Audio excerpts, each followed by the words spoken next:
ထမင်းစပွဲမှာအေးလူထိုင်နေတဲ့လူရွံတို့ဇနီးမောင်နှံစီကိုမိခင်ဖြစ်သူကဖုန်းတစ်လုံးကိုကင်ပြီးဒေါသတကြီးပြေးဝင်လာပါတော့တယ်မိခင်ဖြစ်သူကစူဝမ်ဖုန်းကိုအခုချက်ချင်းကြည့်စမ်းလို့အော်ဟစ်လိုက်ပြီးနောက်ကပါလာတဲ့မောင်ဖြစ်သူကလည်းမရောက်ခါကြီးတော့ online မှာနာမည်ကြီးနေပြီလို့လှောင်ပြောင်းလိုက်ပါတယ်တမျိုးလုံးကတို့အိမ်မှာအလကားနေတဲ့အတုံးမကျတဲ့သူကိုမွေးထားတယ်ဆိုတာသိသွားကြပြီငါမျက်နှာဘယ်နာသွားထားရမလဲလို့မိခင်ဖြစ်သူကဒေါသတကြီးစူပူချင်းမောင်းလိုက်ပေမဲ့လူရွံကတော့ဘာမှမဖြစ်တယ်လို့ဟင်းခက်ရင်ဟင်းချိုတွေအေးကုန်လိမ့်မယ်တောက်ကြပါဦးလို့တီငိမ့်ပဲတုံ့ပြန်လိုက်ပါတယ်အဲ့ဒီနောက်လူရွံရဲ့ဖုန်းထဲကိုတခင်ကြီးတထေးကြီးကူလျှောက်ကကုမ္ပဏီ3ခုနဲ့ပေါင်းပြီးကျွန်တော်တို့ရဲ့ project တွေကိုဖျက်လုပ်နေပါတယ်လို့သတင်းပို့လာတဲ့အခါစူဝမ်ကစိုးရိမ်တကြီးနဲ့လူရွံရှင်ဘာတွေလုပ်ဖို့ပြင်နေတာလဲလို့မေးလိုက်ရလူရွံကသူကအလင်းပေါ်မှာနေချင်တာဆိုတော့ဘောကလင်းနေခွင့်ပေးလိုက်တာပေါ့လို့ခက်အေးပဲဆိုလိုက်ပါတယ်အခြားတစ်ဖက်မှာတော့ကော်ဖီခွက်ကိုကင်ပြီးသတင်းပေါက်ကနေမြို့ပြအလှကိုကြည့်နေတဲ့တထေးကြီးကူလျှောက်ကဒီသတင်းက3ရက်လောက်ဆက်ပြတ်နေရင်စူဝမ်လည်းသူ့ဘေးကလူကဘာမှအတုံးမကျဘူးဆိုတာသိသွားလိမ့်မယ်လို့ကျေနပ်စွာပြောနေချိန်မှာ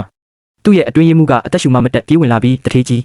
မကောင်းတော့ဘူးဗျ online က art search သတင်းတွေအကုန်ပြောင်းလဲသွားပြီလို့တွေးပြတ်တုံလို့စွာလာပြောလိုက်ပါတော့တယ်